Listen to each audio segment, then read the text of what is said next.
Hello again, guys, and welcome to the part 2 of our lecture on carbohydrates. Now, this lecture tackles about the introduction of defines what is carbohydrates, the roles of carbohydrates, classes of carbohydrates, families of monosaccharides, cyclic structure of monosaccharides, derivatives of monosaccharides, disaccharides, and polysaccharides. So that will be the topic outline of our lecture for carbohydrates. Now, as discussed kanina, pinag-usapan natin kung saan ba nanggagaling o yung source ng mga carbohydrates. Doon ay makikita sa mga prutas, halaman, at sa mga pagkain na ating kinakain such as rice. Ngayon, paano ba nakakapag-synthesize yung mga yon ng carbohydrates? Paano sila nakakapag-obtain doon? So we have this so-called, you are so familiar with this concept na photosynthesis, that the light from the sun is absorbed by chlorophyll from the plants, which is a component ng cell ng ating plants natin that converted the energy necessary to biosynthesize the carbohydrates. So photosynthesis is a biosynthesis of carbohydrates with the action of light and carbohydrates, which is a byproduct of our respiration, and tubig na kapag diniligan ninyo, syempre, mag-yield tayo ng carbohydrates and H2O, which is the air we breathe in order for us to live. Now, as the reverse process of this photosynthesis, we have the so-called respiration na usually occurs commonly sa plants or animals, na also din nangyayari sa mga animals sa atin. Kaya nga tayo ay nakakapagpuan ng energy. So ano ba mangyayari? Now, when the carbohydrates and oxygen, ito ay reverse process, kapag tayo ay nagkaaroon ng metabolism sa ating katawan na pag-uusapan sa inyong lecture, such as the glycolysis, citric acid cycle, and pentose phosphate pathway, na kung saan yung natin, yung ating carbohydrates na ating kinain with the action of oxygen, will oxidize into carbon dioxide and with the byproduct of water and energy as a form of ATP in the product of our metabolism process in our body. So ganon, another term for energy is ATP or adenosine triphosphate. So akain ka ng carbohydrates and you will yield an ATP. Now, ano ba ang carbohydrates? Bakit ko natin siya pinag-usapan kanina? Bakit ba siya nasa pagkain? Now, carbohydrates is the most abundant class of biological molecules on Earth, originally produced through CO2 fixation during photosynthesis, and has a general formula of C subscript X, a quantity or parenthesis H2O, parenthesis subscript Y, or also known as the ito, kaya nga siya tinawag na hydrated carbohydrates. So, ganon. Kaya siya, meron siyang general formula, CXH2OY. So, ano ba ang roles ng carbohydrates? Siya ba ay pagkain lamang, yung carbohydrates natin? Hindi. Okay. Ang role ng carbohydrates ay pwede siya ay energy storage. In terms of animals, sa may animals, it is called a glycogen. It is a storage form of carbohydrates. Doon naman sa may plants natin is starch. So, gano'n. Now, pwede rin siya, quad din siya, isa din siya, that is also a primary component of our cellulose in the plant cell wall and chitin na matatagpuan sa mga shells ng crabs. Also participate in cellular recognition of bacteria in our body, yon, and meron din siya mga carbohydrate derivatives. Hindi lang naman siya carbohydrates alone, composed of hydrated carbon, but also meron din siyang derivative ng deoxyribonucleic acid, ribonucleic acid, and cofactors, glycoproteins, which is a combination of carbohydrates and proteins, and glycolipids, which is a combination of carbohydrates and lipids. So uulitin ko lang din, di ba? Meron tayong 4 biomolecules such as the carbohydrates, nucleic acids, glycoproteins, and lipids. So, mga ganon. And pag pinag-combine ninyo, ayan, naalagay dyan. Now, punta naman tayo sa may classes of carbohydrates. When we say classes of carbohydrates, meron tayong monosaccharides, which is composed of only one sugar. Ano ba yung mga listahan na yan? Pag-uusapan natin yan mamaya on the next slide, I think. That is, hindi siya nabobroken down into simpler sugar. Hindi siya nabobroken down into simpler sugar. Kasi nga, nag-iisa lang siya. That is only a monosaccharide. And when we say a monosaccharide, oligosaccharide, that is usually from the word few or oligosaccharides. That is 2 to 10 monosaccharides. When we have two monosaccharides, combination of two monosaccharides, that is a disaccharide, three trisaccharide, tetrasaccharide, and so forth. But that is the under of oligosaccharide. And then when our carbohydrates or saccharides are composed of more than 10 monomers of monosaccharides, that is also known as a polysaccharides. So it is a polymer of simple sugars by which the polymer is composed of monomer. In terms of monosaccharides, polysaccharides composed of monosaccharides. Pwede siyang homo, pwede siyang hetero. So mamaya, itatail natin yun throughout our lecture. So punta tayo unang-una sa monosaccharides natin. Now, there are two families of monosaccharides, namely the ketose and aldose. Hindi yun sa may ML, sa aldose, hindi yun. Okay. Kapag ketoses, it is kapag sinabi natin ketose, that is a polyhydroxy ketones of monosaccharides. So, saan ba nangyari? Meron siyang name na, let's say, for example, papalitan nyo lang siya ng ul and os. Mag-naming tayo mamaya. Okay, mag-ala. So, pag-usapan natin yan. But they have the same empirical formula, which is CH2ON. Now, when we say a ketose, ang main functional group niya is ketone. Diba? Sa may organic chemistry. When we have ketones, it is a what? Carbonyl group bonded to a 2R groups of our carbon. And the second type and the second family of monosaccharides is also known as aldehydes or aldoses. Na kung saan ang main functional group na guys is a aldehyde. Bakit ba siya naging aldehyde? Consider this ribose. Okay. Meron siyang functional group na aldehyde. So, paano ba natin malaman na aldehyde yan? Kasi nga meron siyang carbonyl group bonded to H and an R group. So, that is an aldehyde. That is the formula of our aldehydes. So, therefore, kapag siya naging monosaccharides, that is aldoses. Aldose. And ketose naman when we have ketone. So that's it. So this is the series of monosaccharides or aldoses natin, which we have 3 carbons. The most common is the glyceraldehyde. 4 carbons, the D-erythose and D-treose. 5 carbons, we have D-ribose, D-arabinose, D-xylose, and D-lysose.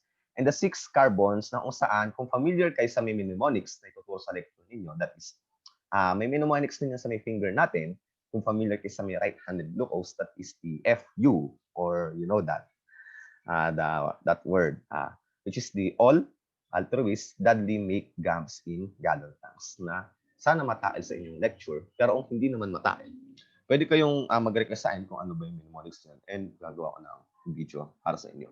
So that's it. So ano bang napansin nyo in common sa ating mga monosaccharides? If you can recall your lessons in stereochemistry, they are in the isomer. D-isomer na yon. So, paano ba natin malalaman? Bakit ba D-isomer? Kasi yung OH niya is always on the right.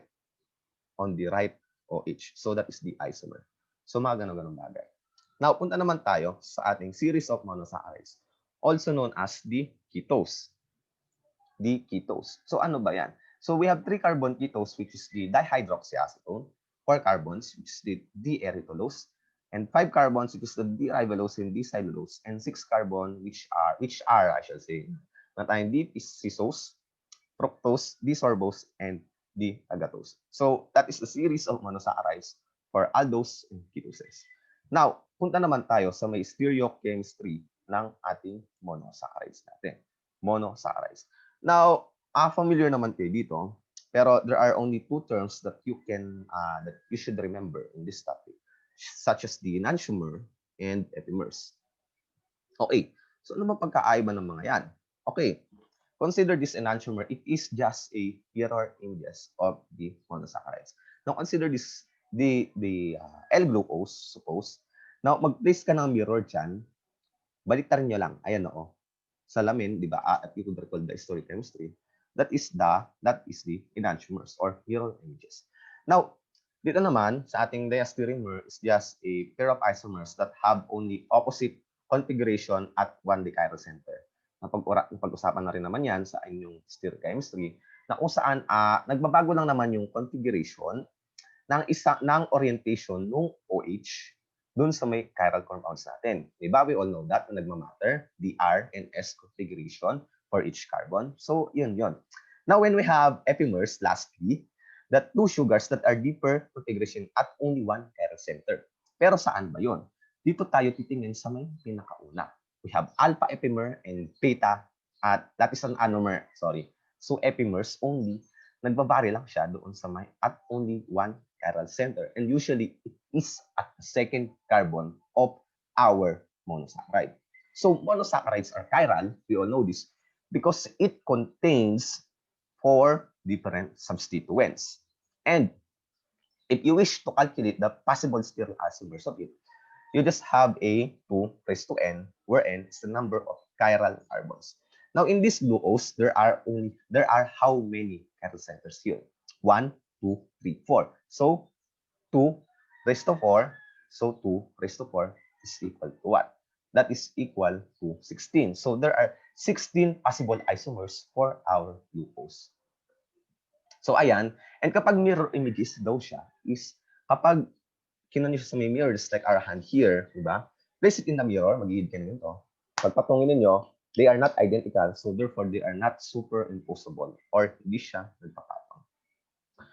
So, the cyclic structure of monosaccharides, di ba? Pag-usapan lang naman ito, kung mapapansin niyo yung glucose natin is, ang napapansin niyo is, it is a in pyranose form or heart structure. Yan yung nakikita ninyo. Kung most commonly na nakikita ninyo sa mga books ng biochemistry, biology, and chemistry. Kasi nga, pwede siyang mag-cyclicize by what? Okay, what process? Magpo-form sila ng hemiketal or hemiacetal group and then magka-close tayo ng new ring. Let's say, for example, this one here, it is just a reaction mechanism between aldehyde and alcohol to form an acetal. But we will skip this part. And we will yield here the Howard projection. The Howard projection, guys. So, paano ba mangyayari dito? Now, dito kasi, guys, magbabari dito kung paano ba siya. If up or down. Now, titignan ninyo dun sa may position of their carbon here. And take note, guys, that yung orientation ng carbon natin dito is, di ba, una, yung ating carbonyl group. Pababa, that is 1 to 6. Now, ang magiging Howard projection yan, guys, is dapat siya ay clockwise. Which is the second carbon is nandito, third, 4, 5, and 6. 6 carbon, the 6 carbon is, nasan ba siya? 1, 2, 3, 4, 5, 6 ay siya ay nandito.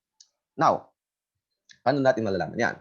Now, dito, nagmamatter dito sa may first carbon natin, pwede siyang pataas, pwede siyang pababa. Depende doon sa may anomeric carbon, which is the first carbon dito. Now, kapag siya daw ay nasa taas, that is beta. Pag yung OH down is nasa sa alpha. Now, in this case, this carbon is in a beta anomer form. Now, paano ba natin malalaman kung baba o taas? Titingnan nyo lang yung glucose formation natin. Kapag nasa right siya ay nasa baba. And kapag nasa left, siya ay pataas. So, baba, taas, baba, baba. Pero dapat may glucose dito sa may part nito. That is supposedly OH, pero hindi siya nilagay. So, that is supposedly, hindi sa OH dito. Dapat siya ay, tama. Nasa taas. So, mga ganun bagay. That is the Howard projection of our glucose. And this one here is the Fischer projection. Fischer projection. So, ayan, this is the reaction mechanism. When the OH ay kapag daw ay nakadepende kung paano. So, kapag ulitin natin, kapag nasa baba, alpha, so that is alpha D glucopyranose. Paano ba naging glucopyranose yan? Hindi ba sir dapat glucose? Yan. Kasi nga, siya ay nasa Howard projection. Howard projection yan. So, ibig sabihin, yung makikita nyo ganyan is, pwede siya most commonly tatawagin yung glucose. Pero when you consider the anomeric carbon, papangalan siya ng alpha anomeric carbon. And kapag nasa taas naman, guys, that is beta anomer form, which is, di ba? OH up, that is beta. So, beta D glucopyranose. Okay. Sir, di ba dapat glucose po ba yan? Sinabi ko nila. Hindi. Dapat siya ay beta glucose. Sorry for that mistake. Okay. So, ayan. And kapag naman cyclic structure, ang pinaka-main idea lang dito is kapag 6-membered ring, that is pyranose. And kapag 5-membered ring lang, alagay dito, that is pyranose. Okay? Okay, let's proceed. It is also a confirmation na na-affect sa stability ng ating mga monosaccharides. Ikuan naman natin yan sa stereochemistry niyo yan. So, that's the confirmations. The chair, both, ano pa yung isa? Twist both, mga ganon. So, that is this is just showing the different conformation of the cyclic structure for monosaccharide glucose. So, ayan, uncyclicized. Again, reducing.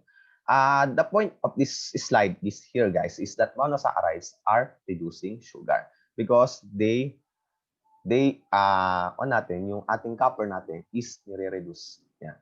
Siya ay nagiging orange or red. So, ganyan. Okay. Consider this a copper hydroxide solution for monosaccharide. Nag-yield ng what? Anong nag-yield dito? That is a carboxylic acid group na kung saan, di ba, sa ating oxidation, reduction, or redox reaction, that is yung copper natin, meron siya oxidized form at 2 positive. Siya naging 1 positive, which what? Gains an electron, by which siya ay na-reduce. So therefore, since siya ay na-reduce, therefore this one is a reducing agent. And this one is an oxidizing agent kasi inoxidize niya yung ating aldehyde group. So ganun. And there are also derivatives of our monosaccharides here, such as, meron tayong amino derivative, amide derivative, amino, phosphate derivative. Ito rin, meron din tayong amino derivative and some R group here, where the R group is what? That is ano ba ito, guys? Ano ito? Wala ninyo. This is the common form or ito, I think. Basta ito, hindi pala siya amino acid.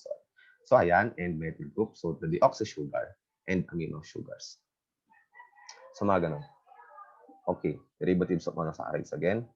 The acidic sugars and the in a carboxylic form of sugars instead na aldehyde or ketones. Now we also have a sugar phosphates. Ano ba pagkakaiba ng sugar phosphates?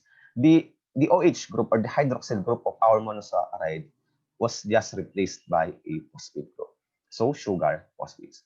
Next is the deoxyacids. Bakit ba siya naging deoxyacids? Kasi tinanggalan natin ng isang hydroxyl group, yung ating monosaccharide. As opposed to dito, dapat ay OH, siya ay naging hydrogen na lamang. And this one here, that's supposed to be OH, pero siya ay naging CH2 na lang. So, mga ganun bagay. Deoxyacids, sugar phosphates, and we also have amino sugars, by which the hydroxyl group was replaced by amino group. So, amino sugars.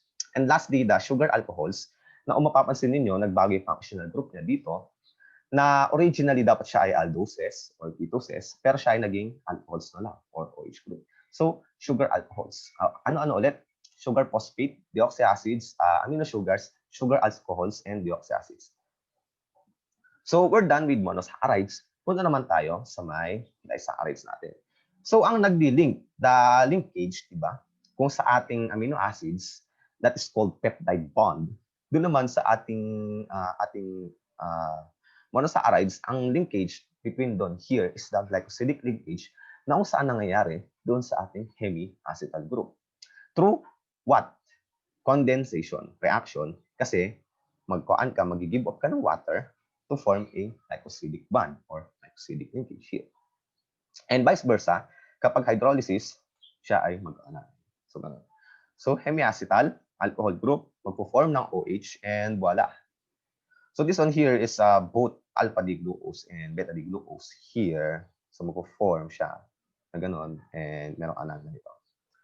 So, ang pangalan niya is alpha-D-alpha-glucopyranosyl-alpha-1,4-D-glucopyranose. So, ayan. So, paano ba magkaroon ng naming dito, guys? So, Meron din palang naming ang disaccharides natin. What? Oo, meron yan. Okay. So, ganito lang naman siya. Lang. Okay, padadalhin ko na kasi explanation. Step 1, paano ba natin papangalanan itong disaccharides? First and foremost, alamin ninyo yung sugar na present. Copy naman yan. So, these are both glucose. Now, ang name natin is from left to right. So, ano ba ang orientation ng ating glucose dito? Yung anomeric carbon. What does this alpha mean? Anomeric carbon, di ba? Pababa. Ano ba ito? Usually, ito yung mga D-glucose. So, alpha, pababa, anomeric carbon, dash D, dash ano ba yung present na ito? That is glucose. So, glucosyl na may suffix na instead na E, change to YL, dash. So, ano tong 1,4 na araw na ito? Ano bang carbon number ito? Carbon number 1. So, number 1. Papunta, so asan nang galing ang 4 na to? Diba? This one is carbon number 1, carbon number 2, carbon number 3, and carbon number 4. So, alpha 1, 4. Eh sir, bakit beta? Bakit beta to? Di ba supposedly alpha? Hindi. Hindi naman ninyo dito titignan, di ba? We said earlier, the anomeric carbon, ang distinction ay dito sa may carbon number 1. So, pataas. So, ibig sabihin siya ay beta. D, gluco. So, ilang membered ring? Is it furanose or pyranose? Kapag 6-membered ring, that is pyranose. And kapag 5-membered ring, katulad nito, that is furanose. So, glucopyranose. So, the name of this is alpha D dash glucosyl dash parenthesis alpha arrow 1, 4 parenthesis dash BD, glucopyranose, and dito rin. So, beta, pataas, glucose, D, 1, 4, kasi 1, 1, 2, 3, 4. And bakit beta? Kasi pataas, D, gluco, kasi glucose and pyranose. Dito naman tayo may pagkakaiba. Okay? This one, alpha, kasi pababa. So, therefore, another thing for our table sugar is pagkabibili kayo kunwari sa inyong tindahan. Napaka-weird actually. So, cross pa lang with na. So, pabili nga po ng alpha dash D dash glucosyl dash parenthesis 1, 2, 1, 2 parenthesis dash beta D dash fructopyranose. So, bakit ba ganun? Kasi nga, ito ay pababa, alpha, D. Ano ba itong sugar na to? That is glucose. So, glucosyl dash 1, 2. Bakit kaya 1, 2? Kasi nga, 1 carbon and second carbon. Bakit second carbon? This one here is the first carbon and this one here is the second carbon. Tapos, beta. Ba't siya ay naka-beta? Kasi nga, di ba, nakataas. Eh sir, di ba, carbon number 1 po ito, guys. Titingnan ninyo sa anomeric carbon is yung katabi ng O. Pasensya na kung sinabi ko kanina na carbon number 1, but rather yung katabi ng O. So, ayun. Kung saan nandun yung glycosidic linkage pala. Ganon. Basta depende. So, D, fructo. Bakit fructo? Kasi this one here, this molecule here, is fructose. And bakit furanose? Kasi it is composed of 5-membered ring. So, therefore, the name of this is alpha D dash glucosyl dash 1, 2, beta D fructofuranose. Now, kapag naman magkaiba, iba naman ito, di ba? Beta, pataas. D, galactosyl, because this sugar is galactose, 1, 4, carbon number 1, 1, 2, 3, 4, carbon number 4, dash beta, kasi nakataas, dash D, glucopyranose. So, that's how you name a disaccharides. Now, this one here is the higher oligosaccharides na pinakita lang dito, such as the amygdalin, lactryl, and statiose. Okay? And punta naman tayo sa may oligosaccharides natin. Now, for the polysaccharides here, also known as glycans. And there are two types of polysaccharides. Meron tayong homopolysaccharides and heteropolysaccharides. Meron tayong branch and non-branch. When the homopolysaccharide is composed of only one sugar. The common example of this guys is the starch. Kasi glucose lang yung present doon. So that's a homopolysaccharide. And the heteropolysaccharides, they are composed of two or more different monomers of monosaccharides in the polysaccharides. So that's it. Okay, this is the common example of amylopectin, which is what? Ito ay homopolysaccharide na may variation of unbranched diamylose, the branch homopolysaccharide, and the branch polysaccharides, which is the amylopectin. So iodine bonding starch, and the glycogen, which is the animal storage of carbohydrates in our body, and dextrans, okay? Cellulose, which is a, ano ba yan? The composed of a glucose, pero iba lang yung bonding nila. Okay.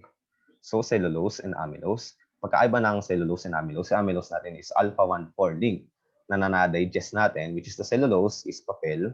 So, pwede ba natin kainin yung papel? Kasi pares lang naman yung glucose. Ang problema doon, guys, is wala tayong enzymes na capable na ma-digest yung ating cellulose or yung beta-1,4 link D-glucose units. So, kapag nagugutom kayo, huwag niyo dadahilan na yung papel composed of polysaccharides of glucose yun. Kasi 'di ba, glucose is primary source of energy of our brain. Hindi pwede, hindi madadigest ang enzymes natin. Wala tayong enzymes na capable na i-digest ang cellulose molecule, but rather the amylose. So cellulose, intrachain hydrogen bonding, interchain, and chitin, which is a common example of our heteropolysaccharide na makikita sa may shells ng ating mga crabs and crystals of chitin. And chitin versus cellulose, the difference of it is just the cellulose is a homopolysaccharide and chitin is a heteropolysaccharide because ayun, sa mga ganun-ganun bagay. Ay, hindi. I'm sorry guys, chitin is a homopolysaccharide. Homopolysaccharide inclusion. Okay, so glycoproteins, like this, so ganyan. And these are the types of our our polysaccharides. So polymer type, is it a homo or LUMO? Repeating units, size, and roles and significance to our body. So that's for our lecture 3 in our module 3 or part 2 of our lecture in module 3. Now, I hope you learned something, guys. And see you in the next module of our class. Thank you very much for listening. And I am Arwil Alfonso again. Goodbye.